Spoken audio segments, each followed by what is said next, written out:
Cześć i czołem, z tej strony Mateusz Lech, ten malutki na dole ekranu. Witamy po mojej prawej stronie Paweł Jeżowski, a nad nami wielka postać Michał Wiśniewski, ale nie ten Michał Wiśniewski. Ten ma dużo ciekawych informacji o Rosji. Odezwał się do nas jakiś czas temu. Musimy powiedzieć, że z Michałem poznaliśmy się rok temu na spotkaniu z fanami.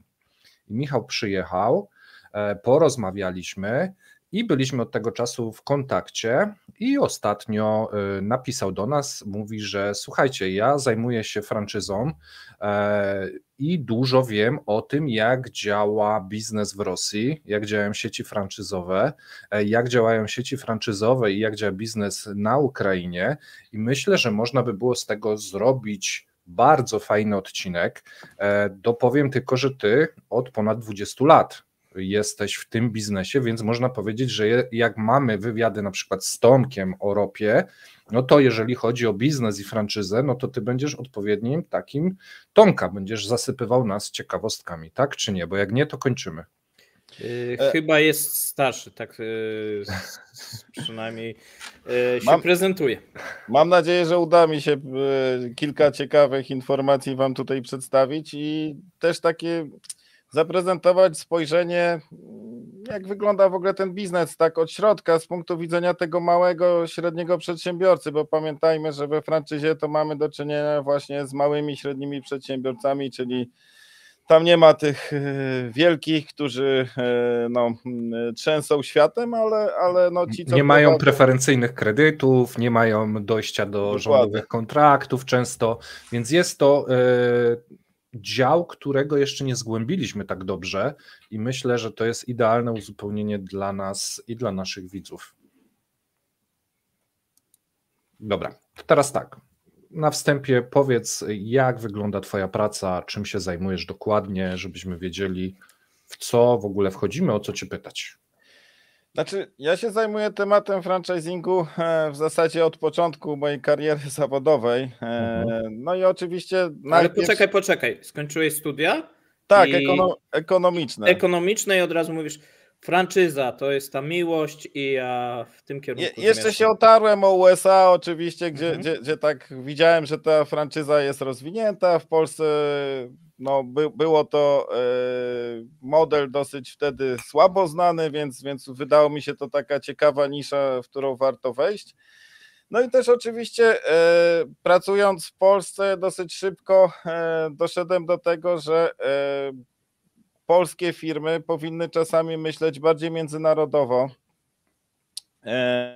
i starać się rozwijać, no a również polscy przedsiębiorcy, którzy te franczyzy kupują, też powinni czasami spojrzeć, jakie biznesy dobrze funkcjonują za granicą i je w Polsce wprowadzać. No i stąd moje zainteresowanie Europą Środkowo-Wschodnią. Głównie oczywiście zacząłem od krajów typu Słowacja, Czechy, Węgry, tak, i to nasze południe, oczywiście Ukraina. No tak prowadząc w pewnym momencie, już działając w tej Ukrainie, Ukraińcy mnie wówczas mówili, no ale dobra, jesteś w Ukrainie, nie macie w Rosji, to jakbyś u nas to jest, to tak trochę niepoważnie wygląda, może byś się zainteresował tą Rosją, tak?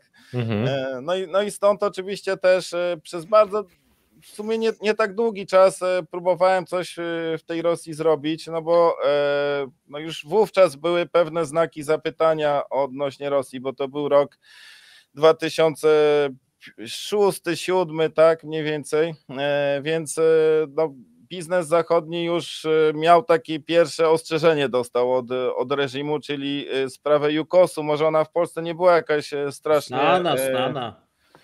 Omawiana czy znana, ale na Zachodzie się odbiła takim echem i to rzeczywiście już była taka pierwsza fala, no, gdzie biznes jakby zachodni zrozumiał, że może jednak Rosja i na przykład cała Europa Środkowo-Wschodnia to inne rejony świata, tak? No i oczywiście też później druga fala pogorszenia, no to wojna w Gruzji, tych relacji Rosji ze światem, tak, którą też jakoś miałem okazję bardziej jakby z wewnątrz obserwować. Wtedy też Rosjanie ulegali takiemu mirażowi, który być może echa co jakiś czas wracają, czyli bardzo rozsądni ludzie, ekonomiści, których w zasadzie można było cenić jako dających zwykle ciekawe opinie, często po prostu pisali, że my mamy ropę, cały świat potrzebuje tą ropę, Europa i USA to w zasadzie już ma ten kryzys finansowy i umiera, a Chińczycy się rozwijają, także oni będą produkować, my będziemy tę ropę robić i w zasadzie to wróciliśmy na to poparcie i oczywiście też wtedy ta wojna w Gruzji była pierwsza taka fala, bym powiedział, jakichś nacjonalistycznych wypowiedzi, ekscesów, czy jakieś tam zaczęło się przebijać po prostu w Rosji, ale szybko to upadło, bo okazało się, że jak kryzys finansowy walnął w Rosję, to tam w zasadzie jak ropa zaczęła kosztować prawie nic, to cały ten ich miraż o wielkim powodzeniu i współpracy z Chinami upadł, tak? I oczywiście w końcu tak naprawdę dla mnie końcem jakichkolwiek kontaktów z Rosji, to był rok 2014, bo to był już sygnał oczywisty, w którym kierunku to zmierza i od tej pory, powiedzmy, obserwuję już tylko Rosję jako kibic, który czasem coś poczyta, który czasem coś poogląda, ale sam chyba ostatni raz byłem w grudniu 2013, tak? W Rosji od tej pory nie jeżdżę, nie planuję i... Do Rosji wrócimy, bo to jest gdzieś temat przewodni naszego spotkania, ale zanim powiemy o Rosji, tak, to też jakieś takie krótkie wyjaśnienie dla widzów, którzy nie wiedzą, czym jest franczyza, kto to jest franczyzodawca, franczyzobiorca, tak, na czym to polega, jakbyś mógł powiedzieć i właśnie wtedy byśmy przeszli, jak ta franczyza się kształtuje obecnie, tak? Bo powiedzmy to, tak jak mówiłeś, to się zmieniało, tak? Od wczesnego Putina do późnego Putina. My chcielibyśmy raczej powiedzieć o tym późnym Putinie, bo historycznie wiemy, że to się rozwijało w Rosji, natomiast jak to wygląda dzisiaj. Ale najpierw o tej franczyzie. No dobrze, to najprościej tłumacząc zjawisko franczyzy, to jest tak, że ktoś zakłada biznes, który mu idzie i odnosi sensowne rezultaty, zauważa, że ten biznes jest powtarzalny, czyli że rzeczywiście da się go replikować i udziela komuś drugiemu licencję na prowadzenie takiego biznesu wedle jego opracowanych standardów. No i oczywiście w Polsce i w Rosji i w Czechach i nie wiem, Węgrzech i tak dalej, w całej Europie Środkowo-Wschodniej ta franczyza, czy sam pomysł przyszedł z zachodu, bo tak jak gospodarka rynkowa.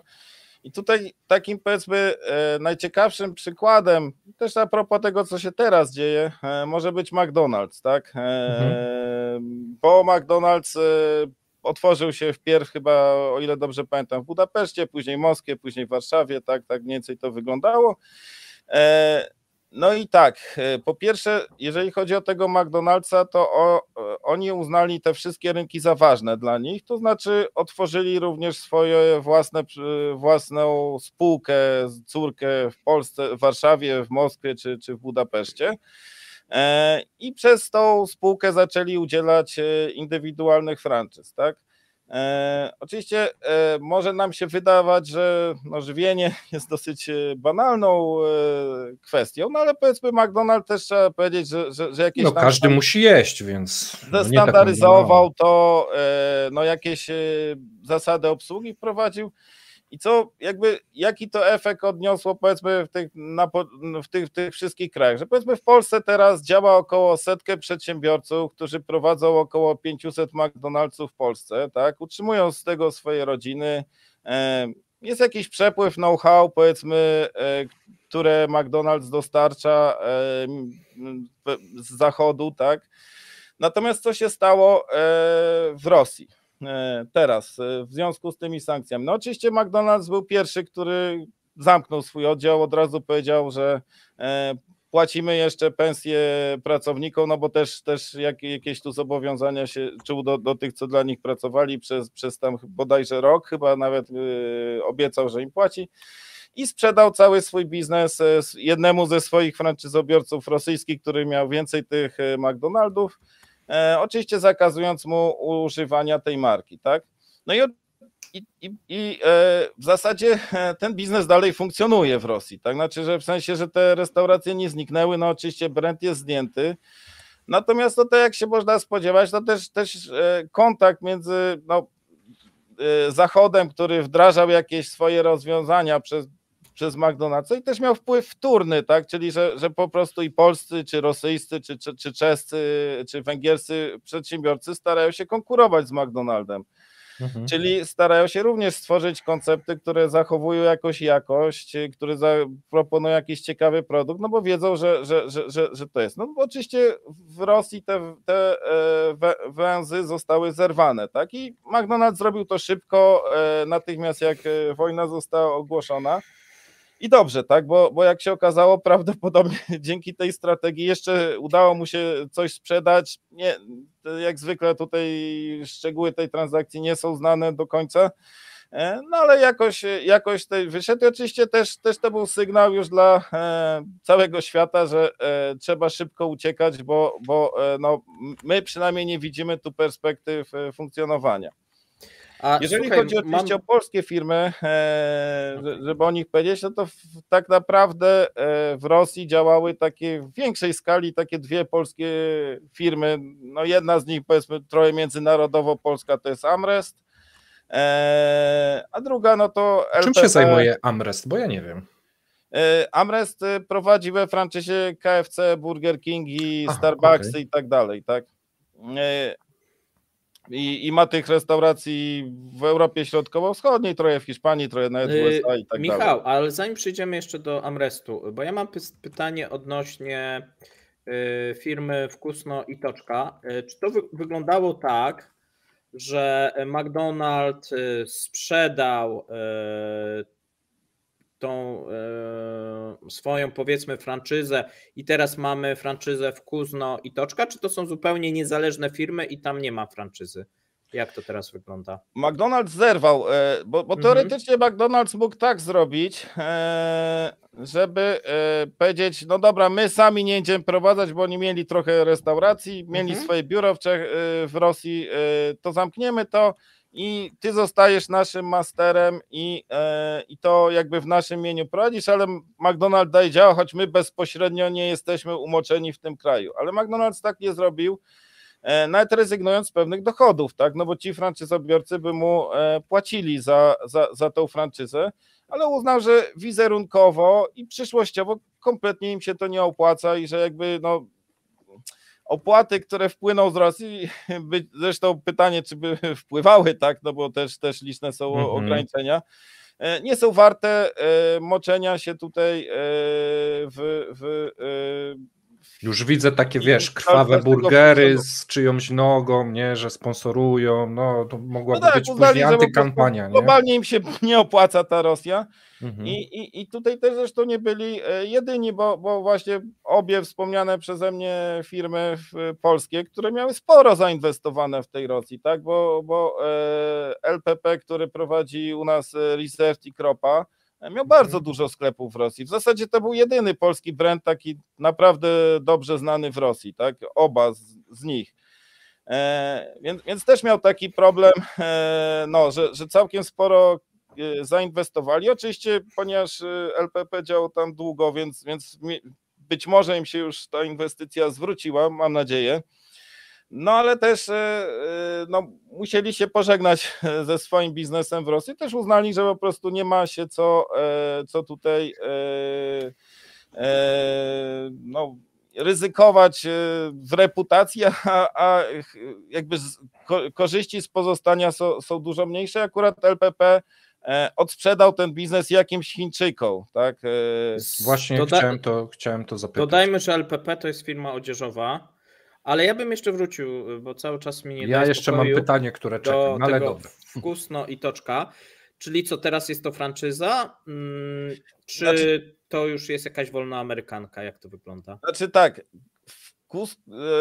ta firma prawdopodobnie przejęła i jakby może dalej franczyzy udzielać, natomiast rzeczywiście też zadałem sobie to pytanie i nigdzie nie udało mi się znaleźć żadnej informacji, żeby udzielała, czyli raczej moim zdaniem oni po prostu chcą przetrwać, tak? To znaczy, że na razie chcą ten biznes ustawić, dostawców znaleźć i tak dalej. No, muszą sobie to sami zorganizować, natomiast ich związek, no teraz pewnie jest to jest teraz zrzeszenie takich podmiotów pojedynczych i one coś próbują razem stworzyć, tak? Znaczy nie, bo to oni sprzedali temu jednemu franczyzobiorcy i on niby ma to organizować, ale trudno mi określić, co z tym w Rosji się stanie i czy oni pozostaną, bo McDonald's z nimi umowy rozwiązał, tak jak likwidował tą firmę, więc oni są w zasadzie wolni. Czy oni pozostaną we współpracy, czy się to rozejdzie, trudno powiedzieć. McDonald's zresztą to nie za bardzo interesowało, tak? Więc no jakby nie chciał ich też tak zostawić, że no to byli jednak jego jacyś partnerzy biznesowi, więc powiedział, dobra, no możecie te restauracje prowadzić, możecie w zasadzie nawet robić to, co robiliście, tak, my od was już nic nie będziemy brali, nic od was nie chcemy, ale też no z tego kraju się jednak wycofać musimy.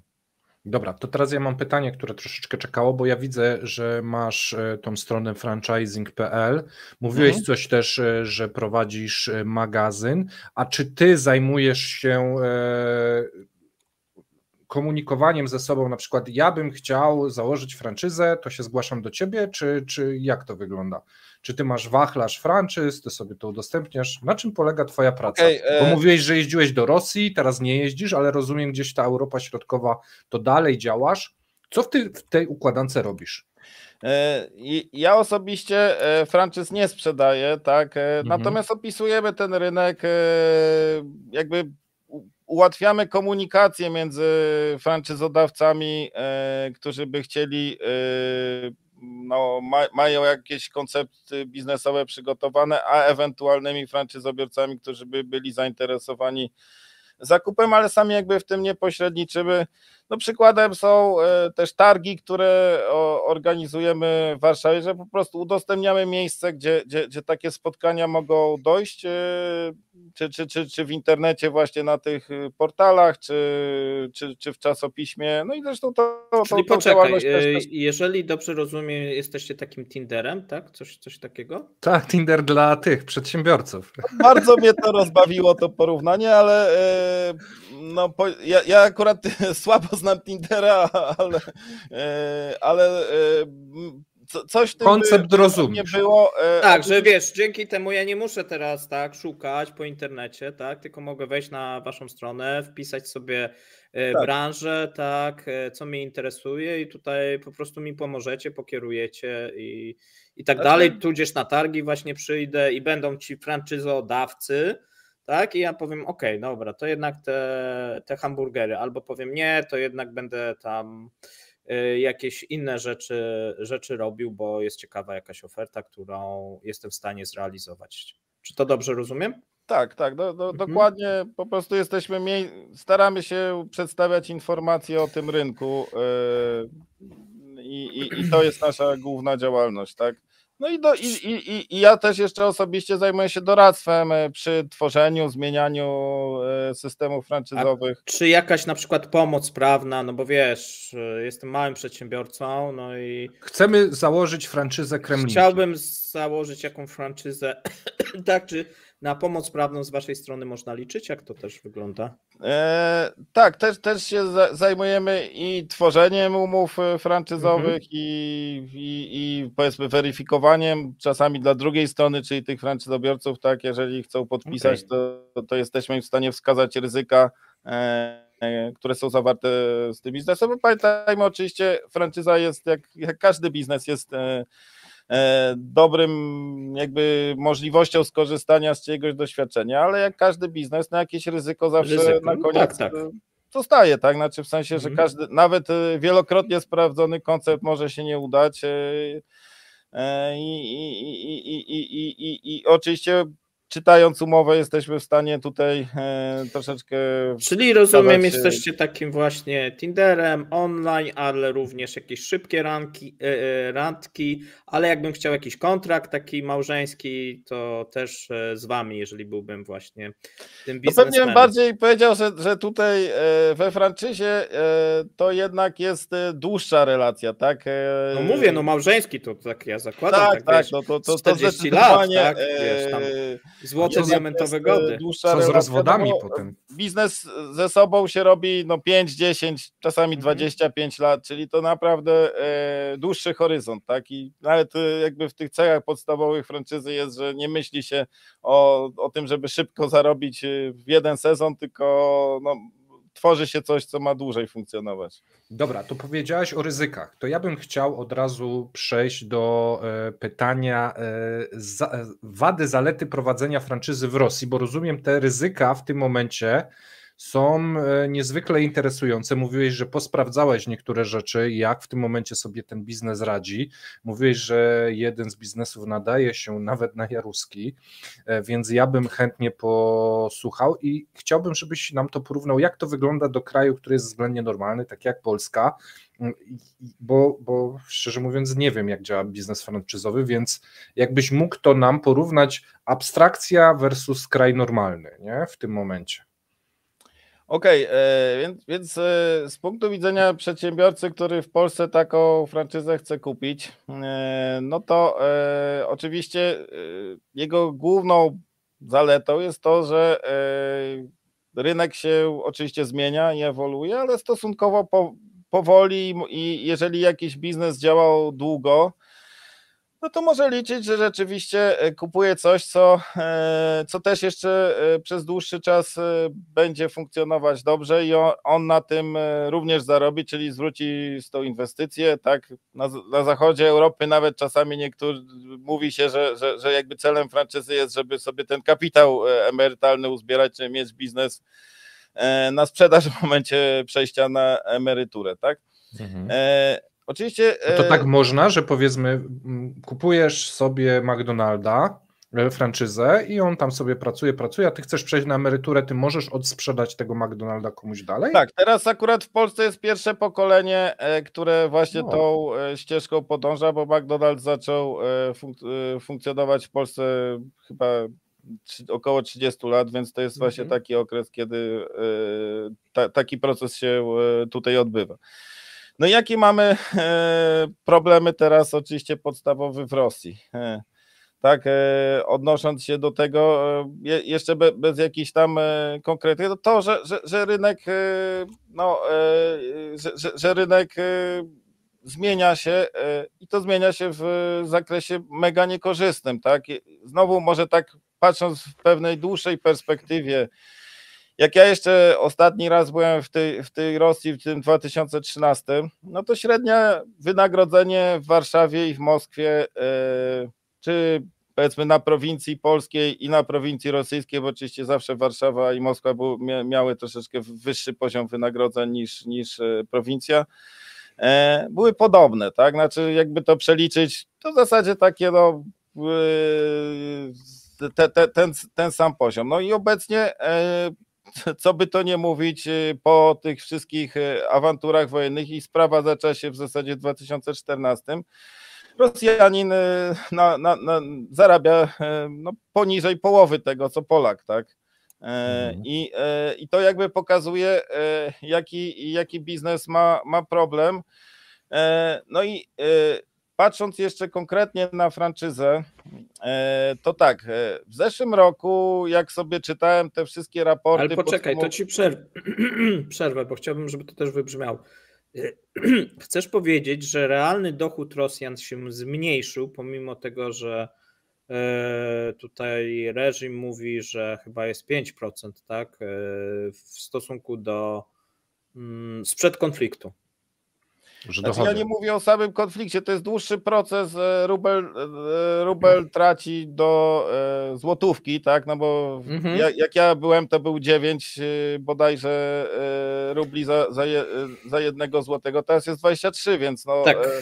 jest to proces, który trwa i niezależnie, jeżeli nawet w rublach ich się płace trzymają, no to pokazuje właśnie nawet już przez same różnice w zachowaniu walut już te wynagrodzenia spadły. Oczywiście w Polsce one rosły nie tylko nominalnie, tylko realnie też przeliczając na euro czy na dolara, w Rosji no tylko w rublach rosną, tak?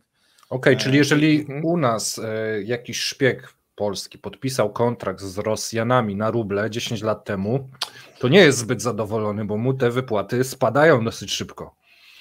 To oczywiście mu współczuję, choć też wydaje mi się, że jak znam Rosjan, to tam zawsze było takie ważne umowy jednak zawieramy w dolarze czy no w euro, a nie. Właśnie. I to zaufanie było umiarkowane. Jak franczyzy, bo mówi się o tym nacjonalizmie rosyjskim, a jeżeli przyjeżdżał biznes jakiś zagraniczny, to co, franczyzy, dolar, sztywna waluta jakaś? Znaczy, to bardziej chodziło o to, że Rosja też przeżywa dużo większe turbulencje walutowe już też w latach 90. i w ZSRR, tak, więc no to jest bardziej historyczne, natomiast rzeczywiście oni też się zawsze lubili przeliczać swoje wyniki. Tym się bardzo różnił zawsze biznes rosyjski, że jakby ja nawet prowadząc biznes w Polsce niekoniecznie znam teraz aktualny kurs dolara, no w Rosji to jest i było i będzie pewnie zawsze podstawową informacją. Budzisz się rano, sprawdzasz prognozę pogody, ile jest stopni i ile kosztuje dolar, tak? Że to ja ci mogę powiedzieć, bo codziennie sprawdzam. No to ja śledzę, że na pasku wyświetlasz, ale to nie tylko my tutaj w CEP-ie ewentualnie to oglądamy, Rosjanie też to prowadząc biznes oglądają i zawsze tak było.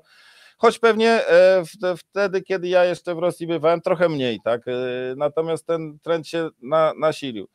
Ale też wracając jakby do franczyzy i tego, co się tutaj w Rosji wydarzyło w czasie wojny, no to jeszcze w zeszłym roku, jak czytałem te raporty wszystkie branżowe, tak? Z tej naszej branży franczyzowej, głównie przez Buybrand, to jest powiedzmy taki no, największy rosyjski i portal, i też organizator targów, to oni główną jakby tezą tego raportu było: spadły na nas wszystkie możliwe sankcje, ale my przetrwamy, tak, dajemy sobie radę. To mniej więcej było w skrócie, albo no, jest naprawdę trudno, ale no, dajemy sobie radę i staramy się z tym walczyć. Nawet oni jeszcze starali się z dużą pompą zorganizować targi franczyzy w Moskwie były, tak jak rynek franczyzy w Rosji był większy niż w Polsce, takie targi były, kiedyś mieli 200 wystawców, dużo firm międzynarodowych, dużo firm rosyjskich, to jeszcze właśnie w zeszłym roku im się udało to zorganizować w takim, no powiedzmy, no już bez tego zachodu, tak, tylko z rodzimymi biznesami, ale jeszcze to jakoś wyglądało. No, w tym roku tutaj sobie nawet wydrukowałem ten raport no, w przetłumaczeniu i w zasadzie zaczyna się on tak. W biznesie nic się nie dzieje, dlatego rok 2023 okazał się trudnym rokiem zarówno dla franczyzy, jak i ogólnie przedsiębiorców. No i w zasadzie to pierwsze zdanie tego raportu oddaje później następne kilka stron, które to starają się objaśnić. Czyli rzeczywiście po pierwsze widać, że rzeczywiście no, jest taka świadomość, że tam, gdzie działa oczywiście franczyza, czyli to jest biznes usługowy, handel, gastronomia, tak, w tych branżach po prostu jest ciężko i światełka w tunelu wielkiego nie ma, tak, no, albo przynajmniej oni tutaj w żaden sposób nie wskazują. Oczywiście są takie rzeczy, które znaleźli pozytywne w tej trudnej sytuacji i tutaj piszą na przykład, że pozytywną tendencją, na którą chcą zwrócić uwagę, jest chęć wydawania pieniędzy przez ludzi w kraju, dzięki czemu w regionach o potencjale turystycznym odczuwa się pewien napływ ruchu i pieniędzy. Czyli zauważają, że Rosjanie mniej podróżują i trochę więcej tego urlopu spędzają w kraju i jakieś takie no, pozytywy są w stanie wskazać i dlatego też uważam ten raport za uczciwy, tak, znaczy nikt nie pisał, to znaczy autor ani nie chciał wykazać, że jest hura optymistycznie albo że po prostu tragedia. stara się opisać taką rzeczywistość, jaką widzi, też raczej sądzę, że nikt tego nie interesuje się, co w takich branżowych raportach dokładnie jest opisane, tak, tym bardziej. Więc to Masz informację, czy te targi, ile teraz wystawców jest? Czy to się zmniejsza? No bo właśnie się odbyły i tam około 20-30, trudno ustalić, bo to... Ale zamiast 220? 200, a teraz 20. Tak. I to mniej więcej tak to wygląda, tak? No, ale to zamiast hali jakiejś, czy stadionu, to co wynajęli 2 biura? No pokój. Pokój. Znaczy, powiedzmy... Jest to w tych wieżowcach takich w Moskwie, które tam nabudowali i tylko dużo mniejsze, bo kiedyś to było rzeczywiście fajne wydarzenie, natomiast no teraz jest stosunkowo małe. No to pochwal się, gdzie ty targi robisz? Też biurowiec jakiś? No my robimy na Stadionie Narodowym teraz. Tak.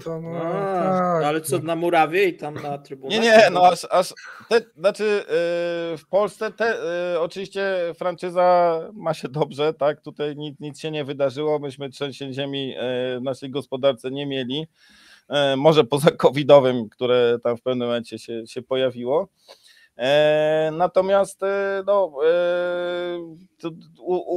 też trzeba powiedzieć, że rynek franczyzy w Rosji był w ogóle większy niż w Polsce, tak? Znaczy z dwóch powodów, oczywiście większy kraj, więcej ludzi i też trudniej objąć go własną siecią. No, dlatego na przykład franczyza niekoniecznie się super rozwija na Litwie czy na Słowacji, tak, bo są to kraje mniejsze, gdzie taki przedsiębiorca, który ma dobry pomysł, jest w stanie w zasadzie otworzyć ileś własnych oddziałów i objąć ten cały kraj. 3 miasta już posprzątane, tak? Dokładnie. Natomiast w Rosji, gdzie tych miast ludnych jest naprawdę dużo, do tego jeszcze prawdopodobnie są takie problemy, że jak się nie jest ustosunkowany w tym mieście, to trudno znaleźć lokal i wszystkie inne takie kwestie. To oczywiście franczyza dużo bardziej funkcjonowała. Czyli wasza firma, wasza strona załatwiała kryszę tamtym franczyzobiorcom w Rosji, w razie czego? Tak jak nie umawiamy, tak jeszcze w tej dziedzinie nie działamy, choć rzeczywiście jakbyśmy chcieli do Rosji wrócić, to myślę, że byłby to ciekawy kierunek rozwoju. Bardzo fajnie powiedziałeś, bo nie zwracałem na to nigdy uwagi, że jeżeli jest duży kraj, no i rzeczywiście te tematy logistyczne, organizacyjne są bardzo ważne i firmy, które są we franczyzie, dostają ten know-how i mają dużo łatwiej w takim większym kraju niż w tych małych, czyli to, co powiedziałeś, że te targi w tym momencie są 10-krotnie niższe, to jest bardzo fajny obraz tego, co się dzieje z biznesem rosyjskim w tym momencie. No i tak jeszcze w tym całym raporcie dokładnie myślę, że tak ten biznes rosyjski przyjął tą postawę, tak? Znaczy, czyli przetrwać. Jak kiedyś te raporty były pełne, że taka sieć otworzyła 100 jakichś sklepów, że taka 20 czy coś, no to na przykład gdzieś tutaj jest podane, że ktoś otworzył zresztą do Baszkortostanu jedną placówkę. Tak? No skoro to się przebija do raportu, no to znaczy, że zaczęłoby nie być wydarzeniem w takiej dużej skali, no tylko, że jak już się... Wydarzeniem jest, że ktoś nie zamyka, a otwiera. No więc też no właśnie rozumiem, że w ten sposób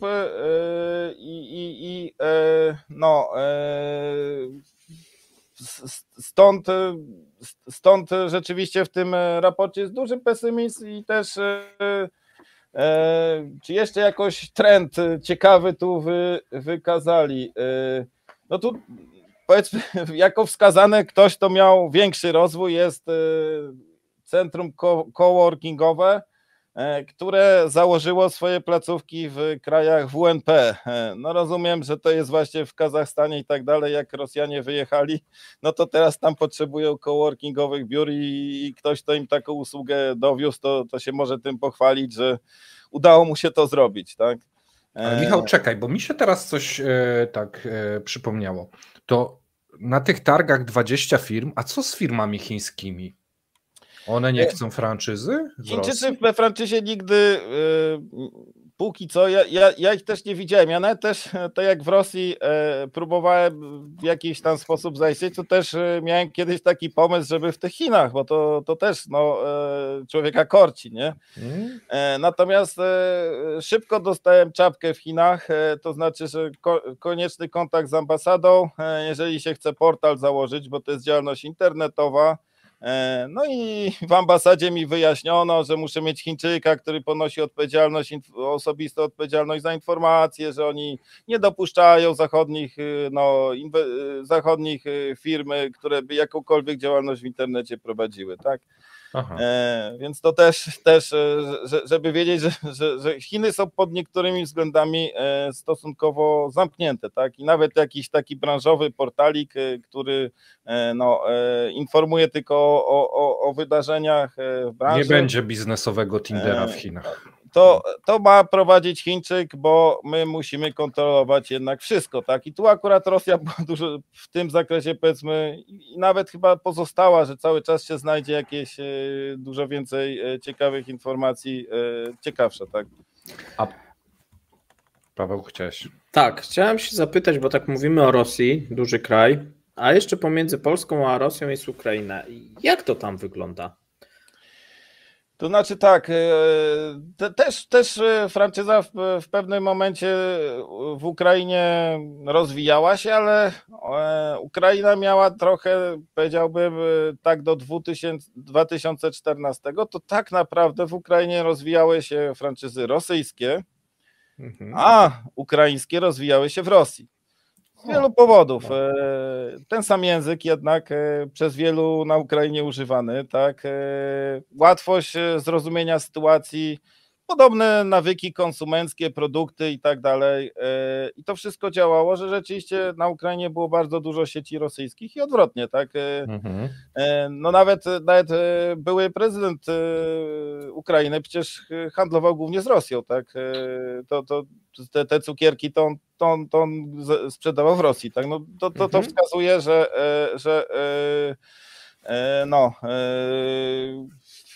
po prostu tam były bardzo silne powiązania. I to, co nastąpiło w Ukrainie i zupełnie jakby odróżnia Rosję, że o ile Rosja zaczęła zrywać kontakt z Zachodem w 2014, to Ukraina zaczęła ten kontakt budować, tak? Znaczy po tym, jak stracili, wielu przedsiębiorców straciło swoje naturalne kontakty handlowe, które mieli w Rosji, tak? Bo one zostały albo zerwane, albo mocno ograniczone, to zaczęli szukać tych kontaktów na Zachodzie, czyli w Polsce i w innych krajach i tak samo oczywiście we franczyzie, że wtedy też na ukraińscy franczyzodawcy zaczęli wreszcie myśleć o Zachodzie, tak i tam zaczęło dużo bardziej rynek franczyzy przypominać to, co jest w Polsce i też odnośnie samych konceptów franczyzowych.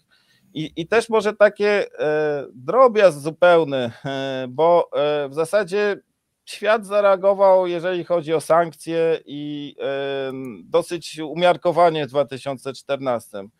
Ale Ukraińcy zyskali jedno prawo, tak, które im dużo dało w tym biznesie, a mianowicie zyskali prawo do swobodnego podróżowania, czyli że ruch bezwizowy z Unią Europejską.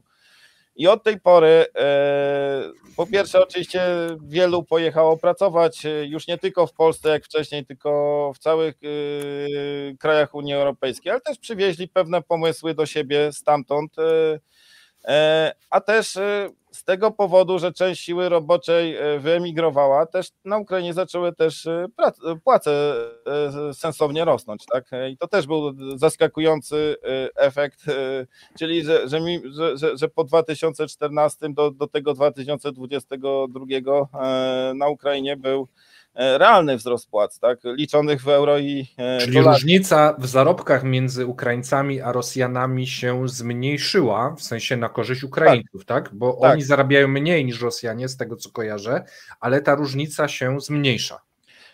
Ja nawet bym miał pewną wątpliwość, czy mniej teraz. Okej. Moim zdaniem też, patrząc na dane, więcej. Jeżeli liczymy na przykład w euro, tak, czy w dolarach.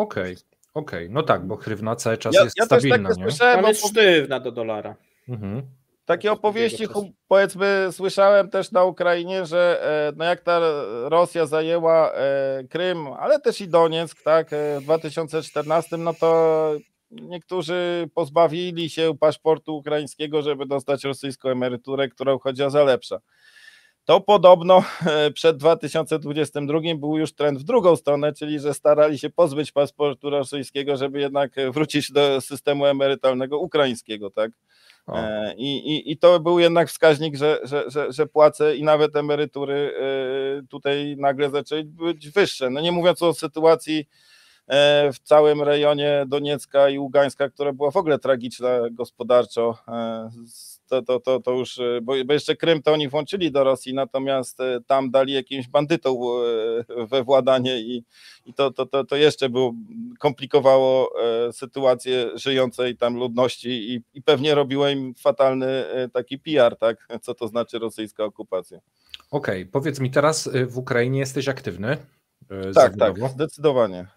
Czyli dzieje się dużo pozytywnego dla Ukraińców w tej kwestii? Znaczy też, żeby nie popadać oczywiście w drugą stronę w przesadę, tak, ja tutaj sobie też taki raport znalazłem ukraiński odnośnie prowadzenia własnego biznesu. Moim zdaniem oczywiście jak zwykle tutaj trochę trudno mi zweryfikować metodologię, natomiast to nie jest kraj, gdzie jest reżim i w ogóle takie badania nie należy patrzeć jakby podejrzanie, bo one są wszystkie sfałszowane. No i tak oni oceniają sami w tym badaniu, że ocena prowadzenia biznesu od 0 do 5 wynosi teraz 2,5, tak? Na Ukrainie w sondażu przez małych i średnich przedsiębiorców, co jest wzrostem z 2,4, czyli delikatnym z zeszłego roku, ale zauważmy, że oni też podają, że najgorzej było w COVID-zie, kiedy to było 2,2, tak? Także jesteśmy na poziomie na Ukrainie w ocenie ich biznesu, no tuż lepiej niż, ciuteczkę lepiej niż COVID, tak? Więc też nie jest tam sytuacja biznesowa łatwa. Natomiast jest duża różnica mimo wszystko do Rosji, że starają się myśleć, znaczy Ukraina jest przekierowana na zachód już, tak, w zasadzie całkowicie, bo jeszcze słyszałem i o firmach ukraińskich, które ciągle współpracowały z rosyjskimi, nawet w tej franczyzie gdzieś to trwało słabo, ale gdzieś tam funkcjonowało do 2022, to oczywiście teraz takowych nie ma, tak? Czyli poczekaj, czyli rozumiem, że w Ukrainie te franczyzy rosyjskie, że tak powiem, poumierały. Tak. A czy w Polsce są franczyzy rosyjskie? Polska nigdy nie była jakimś super ulubionym rynkiem dla biznesu rosyjskiego. Moim zdaniem bardziej się on koncentrował w zakupie jakichś nieruchomości, czy jakichś takich dosyć proste inwestycje do przeprowadzenia. Oczywiście znam dwie sieci franczyzowe, które mają rosyjskie korzenie, które się w jakiś sposób próbują utrzymać i chyba zerwać z tym źródłem. Ale one też nie są wielkie, bo jedna to jest jakaś sieć pizzerii, która w Rosji może ma chyba z 500, natomiast w Polsce to ma jedną czy dwie, no więc to nawet sieć trudno nazwać, tak, no bo to są dwa oczka, więc... A była jakaś firma z dyskontem, pamiętam, że tuż przed wojny wchodziła i później zniknęła, że na paletach, że taka bardzo... Znaczy też ja widziałem rosyjski biznes próbował też i właśnie w tym franczyzowym świecie coś zrobić, robić w Polsce, ale to był dla nich rynek trudny do zrozumienia. Zupełnie inny konsument. Za łagodnie, łapówki nikt nie chce, tak? Nie, to nawet nie o to chodzi, bo jak nie chce łapówki, to teoretycznie łatwiej załatwić pewne rzeczy, tak? Natomiast problem jest taki, że Rosjanie mają albo biznes, czy mieli, tak? Ale myślę, że nadal to funkcjonuje. Albo biznesy takie mocno luksusowe, które w Polsce w zasadzie nie istnieją, bo te wszystkie po prostu nie ma konsumenta aż tak bogatego, żeby było stać na te, albo mają biznesy strasznie tandetne, a taki troszeczkę im brakuje środka. Właśnie to, co w Polsce zawsze istniało, to ten środek i dlatego właśnie ten hard discount, który przyszedł z Rosji, czyli no takie już zupełnie, no nie, to już jest u nas jednak obowiązują zupełnie inne standardy sprzedaży. A też z drugiej strony, jak widziałem jakieś próby zainstalowania jakichś luksusowych biznesów, no to z kolei no, też nie, tak? Aha, czyli mają gospodarkę nieprzygotowaną na polski rynek i te pomysły biznesowe takie. Tak ogólnie bym to odkrywał, natomiast też akurat Rosja była tutaj zresztą w jakimś zakresie biorcą pomysłów biznesowych z zagranicy. Zresztą Polska też w jakimś zakresie jest, czy Ukraina, tak, czy Czechy, bo no, nie jesteśmy centrum gospodarczym świata. Natomiast to co tutaj warto stwierdzić, to że pewne kwestie zostały po prostu przerwane, tak? Może te pozostałości McDonald'sa nadal funkcjonują, ale no jakiś jest no gdzieś czegoś zaczyna brakować w tej komunikacji. Inny przykład, tak, może nie jest mojego zupełnie świadka franczyzowego, ale konsultingowego, no w Rosji też funkcjonowała Wielka Piątka, tak, czyli te wszystkie te firmy doradcze, które też funkcjonują i właściwie w każdym kraju i biznes międzynarodowy jednak korzysta często z ich usług i opinii i tak dalej, to jest dla nich tam naturalna infrastruktura. No i jak ta wojna wybuchła, w całej Wielkiej Piątce, tak jak i w McDonaldzie była decyzja, wychodzimy, tak, i propozycja dla pracowników, stąd jakby śledziłem, że niektórzy zaczęli się przenosić, propozycja dla pracowników następująca, albo tu zostajesz i płacimy ci przez rok pensję, albo ci zapewniamy relokację, wybieraj sobie dowolne miejsce na świecie, my ci tam pomożemy zacząć nowe życie, tak? I podobno według tych moich znajomych, które miałem w tych firmach konsultingowych, 90% konsultantów wyjechało po prostu, tak? Czyli już w marcu 2022 przewidując właśnie w którym to kierunku, no i po prostu już nie było. To jest niesamowity drenaż mózgów, bo rozumiem, że to są eksperci tacy najwyższej próby, jeżeli byli w tej branży, tak? Pewnie, na pewno i oczywiście też trwający w dłuższym czasie, no bo pamiętajmy, że prawdopodobnie ci konsultanci z czasem by odeszli, założyli własne firmy, zostali doradcami, prezesami jakichś firm i tak dalej. No oni by budowali ten normalny biznes w Rosji. Nie będą budować już, nie wiem, gdzie oni się tam przenieśli, ale w innych krajach, tak. Okay. I tutaj właśnie to, co bym zwrócił uwagę, to na te zerwane kontakty. A powiedz mi, bo obserwujesz jakiś pewien trend, widzisz, że ten biznes tego takiego średniego pułapu, który był popularny wśród właśnie franczyz, ale też zwykli Rosjanie, którzy zakładają średni biznes. Jak ty to oceniasz? Jak ty to obserwujesz? Jest tam jakiekolwiek światełko w tunelu, czy najbliższe lata będą dla nich tylko równią pochyłą w dół w tym momencie?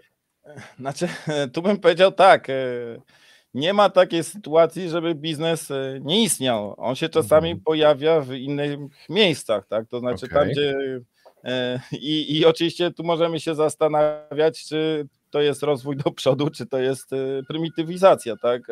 Ale no, biznes zawsze będzie funkcjonował. Ja tu nawet przygotowałem pewne przykłady franczyz i nadal coś tam się w Rosji rozwija. Jest franczyza, powstaje franczyza budowy czołgów na przykład, że sprzedają know-how i w różnych miastach będą budować. Myślę, że tutaj byłoby to unikalne osiągnięcie Rosjan, ale nie spotkałem się z takowym.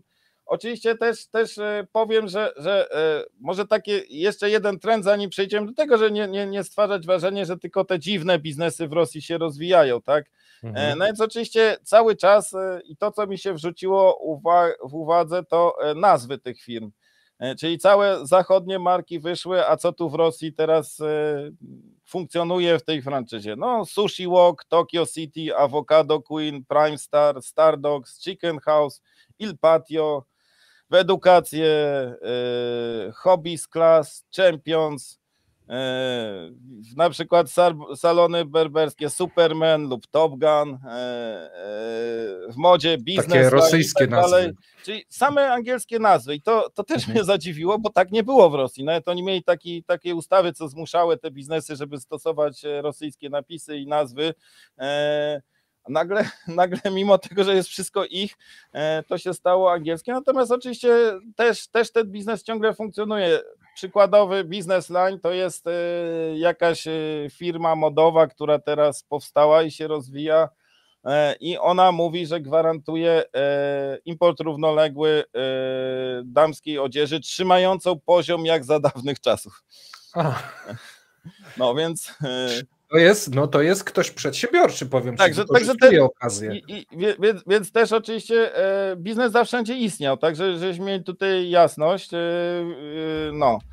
Ale oczywiście udało mi się znaleźć pewne perełki, które w tej franczyzie teraz się rozwijają, o niektórych być może jeszcze usłyszymy. Pierwsza z nich to jest coś, co się nazywa po angielsku oczywiście Easy Pay World. I ta firma co robi? Dostarcza zagraniczne karty Visa i Mastercard. Twierdzi, że jest organizacją finansową posiadającą licencję w Turcji, która wydaje własne karty płatnicze. Właśnie tej Visy i Mastercarda. No i cały biznes, znaczy cała ich usługa dla konsumenta polega na tym, że podobno mu wyrobią kartę w Turcji, Visa czy Mastercard, no i ten musi ją zasilać z góry, tak? Czyli nie dostaje żadnego kredytu, tylko musi tą kartę zasilać z góry. No i też oni twierdzą, że podlegają, że są zarejestrowani w Roskomnadzorze, czyli ten ich od mediów i tych informacji, internetu, tak, no. Danych osobowych internetu. Natomiast bym zauważył, że nie są zarejestrowani albo nie podają przez żadną instytucję finansową w Rosji czy w Turcji. Także twierdzą, że sprzedali 38 000 kart Visa i Mastercard. No, może się kiedyś okazać, że ci, co wpłacili, nagle to zniknie, tak? Znaczy, że tutaj jest bez nadzoru. I zresztą chyba ci Rosjanie sobie zdają sprawę, że w pewien sposób oszukują system, bo wyrabiają sobie jakieś karty w Turcji, ale ryzyko jakieś jest, tak? Z tymi pytanie jako kto tam widnieją, czy jako Turcy? Bo to też pewnie się dało zrobić. Nie, jako firma to twierdzą, że jest firma firmowe. Firmowe karty takie, tak? Znaczy nie, osobiste, tak? Tylko, że nie za... Pytanie. Tak, tylko od lutego już nie możesz. Więc...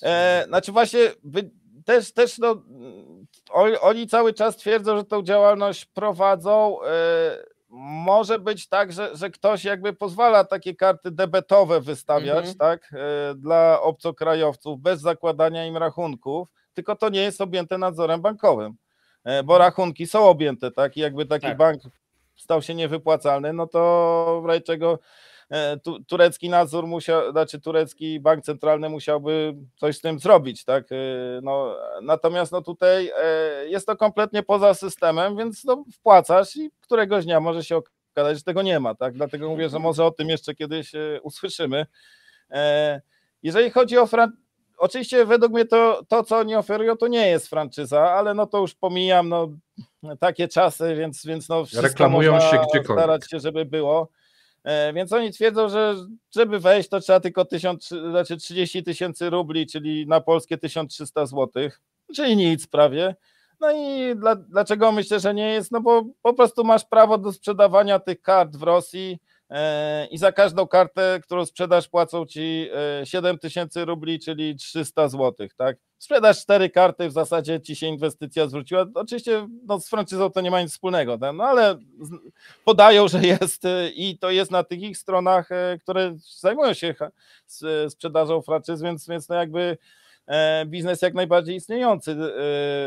No i oczywiście oni poradzą tym swoim franczyzobiorcom, żeby w ten sposób te karty rozprowadzać, że się reklamować w wyszukiwarkach, mediach społecznościowych, pozyskiwać blogerów do współpracy, albo też i w offline, wstawiać to w biurach podróży, nawet, że twierdzą, że można przez menadżerów sprzedaży banków, którzy teraz nie mogą obsługiwać, ale że jak się pozyska do współpracy, to będą te karty rozprowadzać. Tak? Czyli wolna Amerykanka. No tak, no to znaczy powiedzmy... Kup pan kartę. Nie pytaj pan, co będzie później. Ale no, liczy się jednak, rozumiem, w tym biznesie znaczek Wizy czy Mastercard, który w niektórych, jak ktoś chce pojechać za granicę, niekoniecznie tą czy Koreę Północną, tak, czy Chiny, to być może się przyda. No. Więc no, biznes jest i tu wziąłem jedną, ale jeszcze kilka takich firm tego typu znalazłem, tak. Oczywiście kolejny biznes, który tu się pojawia, to jest Finector, też z angielska, i to jest franczyza wymiany kryptowalut. Też inwestycja niewielka, 50 000 rubli, czyli 2200. Moim zdaniem oczywiście w żaden sposób to franczyzą nie jest, bo no też zbyt jakby luźne. No ale też warto tutaj sobie poczytać. My bardzo często robimy na Jaruskim zwłaszcza oszustwa różnego rodzaju finansowe. Znaczy, troszeczkę mi to wygląda jak to jest pierwszy krok. Jakby to był pierwszy krok do jakiejś grubszej afery za 2-3 miesiące, szczerze mówiąc. Tu grozi, natomiast to też jest tak, że no, jak jest Rosja poza systemem, to jakoś ludzie muszą sobie radzić, tak? Znaczy w sensie jak się chce coś sprowadzić, ten biznes też rosyjski musi sobie radzić. Jak chce sprowadzić coś z Kazachstanu czy skądś, musi się jakoś rozliczyć i jakoś to trzeba poprzesyłać. A kiwi zamknięte. Tutaj taka fajna rzecz mi się staram się to znaleźć. No, na przykład piszą, że w Rosji kryptowalutę posiada co 10. obywatel, czyli 14,6 miliona ludzi. Ich zdaniem, tak? Ja tylko tutaj cytuję to, co oni piszą. Na koniec pierwszej połowy Rosja zajmowała 3. miejsce na świecie pod względem liczby wizyt na giełdach kryptowalut, ustępując jedynie USA i Korei Południowej. No niewątpliwie Rosja niedługo wyprzedzi, tak? Chyba nie mamy tutaj wątpliwości. Dlatego masz uzasadnioną szansę na zajęcie miejsca w najbardziej odpowiedniej i pożądanej niszy na następne dziesięciolecia, tak? Tutaj autor się reklamuje. No i to jako próbka kolejnych jakby biznesów i znowu handel jak się przegląda strony rosyjskie, to reklamy są kryptowaluty albo chwilówki, No to jest tutaj jeszcze znalazłem oczywiście trochę, bo ten no jeszcze są karty Polaka. I karty Polaka. Tak. A właśnie o tym też będę mówił. Bo też już franczyza jest na to? Jest. No, więc to, co jeszcze się trafia, to handel złotem, monetami złotymi. Właśnie chciałem zapytać, czy jest franczyza jako ten muł przez granicę, przewozisz, oni ci dają know-how, jak masz pakować te złoto i tak dalej. Znaczy, ja rozumiem, że pewnie to jest bardziej w takim modelu chińskim, czyli te drobne jakieś, wymiana czegokolwiek na to złoto, żeby w czymś to trzymać, tak? Tak sobie to wyobrażam, bo nagle właśnie widzę, że tego też jest dużo i lombardów oczywiście też we franczyzie podobno jest dużo, gdzie dają swoje know-how, wyceny przedmiotu, które przynosi sprzedający i tak dalej, tak? No także to też jest taka specyfika. Ale mam też jeszcze tutaj z takich biznesów ciekawszych VPN Stars, czyli franczyza usług VPN, który też jest w Rosji potrzebny. Tutaj pan się przedstawia, nazywam się Ewgenii i mieszkam w Los Angeles, ale biuro mam w Nowosybirsku, w którym zatrudniam 35 osób i prowadzę działalność zdalnie, ponieważ sektor IT na to pozwala. To brzmi jak wstęp do Jaruski. Na tle napisu Hollywood, więc no, jakby się uwiarygadnia. Mhm. No i tutaj on dalej opisuje, jak jakby to wszystko powstało. No to pisze tak. Pomysł pojawił się w 2022 roku. Nie można było się zadzwonić przez Telegram i WhatsApp z Dubaju, ponieważ połączenia tam są blokowane przez komunikatory internetowe. No mi się wydaje, że w drugą stronę są blokowane, ale rozumiem, że być może się boi tak trochę bezpośrednio napisać, gdzie tu jest ta blokada. Pobrałem VPN, ale nadal nie odebrali połączenia. VPN-y mają reklamy i inne utrudniające funkcjonowanie ich rzeczy. No i tam oczywiście opisuje, jak w końcu zauważył, że na Yandeksie w WordStat co miesiąc w Rosji jest 2 miliony żądań VPN-ów, tak? No i podobno stworzył własne rozwiązanie, które udziela. I tutaj on też podaje tak zwane ważne informacje, które pewnie mają kogoś przekonać. No i tutaj pracujemy na podstawie umowy. Mam zarejestrowaną działalność gospodarczą w Federacji Rosyjskiej, więc wszystko robimy oficjalnie, tak? No i teraz tu właśnie ciekawostka, bo teoretycznie z jednej strony reżim blokuje ten, bo VPN nie powstał tak, jak on pisał, że w Dubaju blokują, tylko w tą drugą stronę to tak jest. Ale on twierdzi, że sprzedaje i tutaj on proponuje jakieś 2 licencje, jedna za 150 000 rubli, a druga za 250 000 rubli, czyli raczej już trochę drożej, bo 6,5 tysiąca czy 11, tak?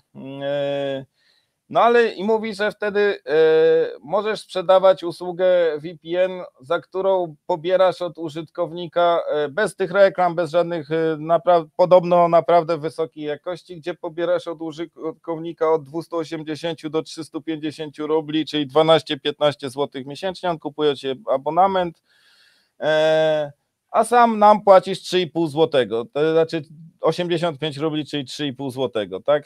Oczywiście też to franczyza pewnie nie za bardzo jest, no ale takie czasy, to takie franczyzy w Rosji się rozwijają i ten pan jakiś tam tych franczyzobiorców znajduje i jakby obiecuje też, że biznes jest jak najbardziej legalny, tak? Oczywiście pamiętajmy, że Rosjanie nie tylko starają się przejść przez ten VPN, żeby uciec, dotrzeć do informacji, których cenzura blokuje. Pewnie w większej większości zablokowali im Netflixa i wiele innych takich rzeczy i jakby z tego powodu starają się przejść przez te VPN-y i z tego masowo korzystają. Znaczy kraje arabskie blokują, wiesz, stronę, więc tam VPN-y faktycznie się przydają. Aha, czyli tam, też ten sam. Tak, wiesz, bo oni blokują ze względu na porno. I tam, ponieważ są to kraje ale bardziej... Tu było mowa o połączeniu przez Telegram i WhatsApp, to chyba... Wiesz co, też blokują... Tak. Jeżeli chodzi o kraje arabskie. Chciałbym się dowiedzieć, Pawle, gdzie ty to wyczytałeś? Z doświadczenia wiem.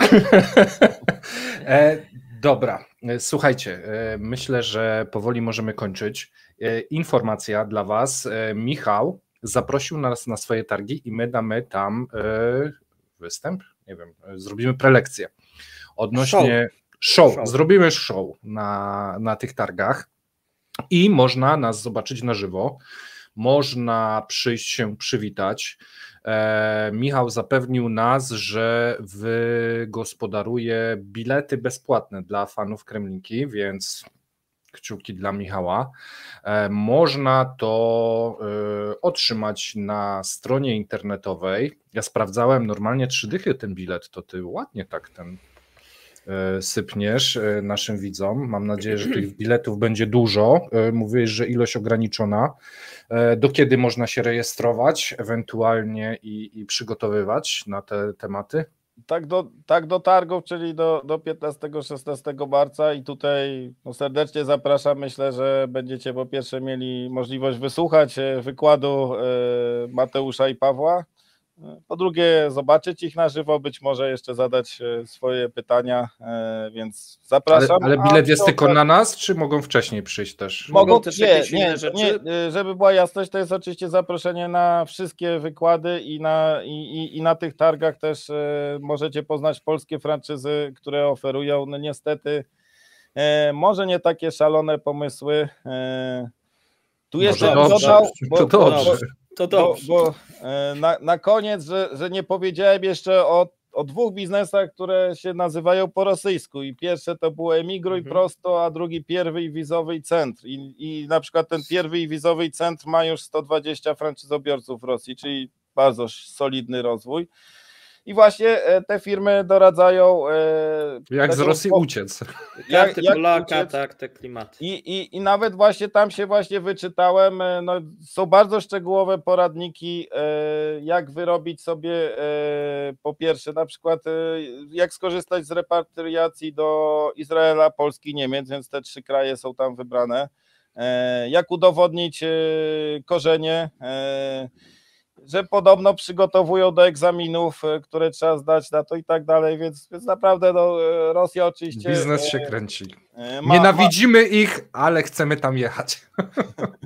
Ma ciekawe biznesy, które mogą się rozwijać. Oczywiście u nas zupełnie inne, mam nadzieję, że bardziej twórcze też, tak, no bo też pamiętajmy, że tak naprawdę to, co ja widzę w Rosji, to cofnięcie się, tak, że przewiezień, jakby cały biznes zaczyna się kręcić, żeby coś przewieźć, żeby coś dostarczyć, żeby coś kupić, tak, a niekoniecznie, żeby coś wymyśleć i coś rozwinąć większego, choć oczywiście też jakimś sprytem w obejściu pewnych rzeczy Rosjanie się wykazują, tak. No to też rozwija kreatywność, a nasi widzowie, jeżeli będą chcieli w jakiś sposób sobie zarabiać albo założyć franczyzę, że sprzedać franczyzę, kupić franczyzę, to mogą się do Ciebie kontaktować, tak? Niech Cię zasypują mailami. Znaczy, tak jak ja mówię, ja nie pośredniczę, natomiast na tych targach będziecie mieli możliwość porozmawiania z tymi, którzy te franczyzy oferują i po prostu będziecie mieli możliwość poznać trochę konceptów biznesowych, jeżeli kiedyś myśleliście o założeniu jakiegoś biznesu w handlu, usługach czy gastronomii, to jak najbardziej w różnych branżach znajdziecie. Czyli Kremlinka jest pośrednikiem w zmienianiu życia ludzi w tym momencie. My jesteśmy Tinderem do Tindera. O. Tak, i listą. Tak. Listą, możecie się u nas zapisywać, tak? Jakbyście chcieli kiedyś na Tindera tego rosyjskiego, to wtedy do nas. To co? Dziękuję Michale, dziękuję Mateuszu, dziękuję widzowie, że chcieliście poświęcić czas. Jeżeli macie pytanie dla Michała, to dajcie znać w komentarzu. Michał, mam nadzieję, że pod tym odcinkiem gdzieś tam się udzielisz Znajdziesz i ewentualnie czasu, odpowiesz na pytanie, jeżeli czegoś jeszcze nie powiedziałeś. Ja uważam, że bardzo fajnie, bo tego małego, średniego biznesu w Rosji to mało wiemy o tym, bo nie jest to za dużo, nie jest to za bardzo dostępne w tych takich, wiesz, dużych raportach, dużych portalach rosyjskich i to trzeba szukać, a ty masz wejście takie od środka, więc to jest fajna wiedza. I przepraszam, Paweł, bo ci przerwałem. Tak, ja już chciałem się pożegnać. No ale ja chciałem jeszcze dodać. Dobrze. Więc... Tak, teraz Michał chciał coś powiedzieć. Na pewno postaram się odpowiedzieć na wszystkie pytania. No i mam nadzieję, że też z częścią z Was się zobaczymy na targach, gdzie są fajne wykłady, w tym Mateusza i Pawła. Tak, więc jak chcecie za darmożkę zwiedzić stadion, zobaczyć Michała albo nas, zapraszamy. 15-16 marca. 15-16, dziękujemy za dzisiaj. Michał, potwierdź, 15-16. Tak, nie pomyliłeś się. Miłego dnia. Trzymajcie się. Dzięki wielkie. Cześć. Cześć.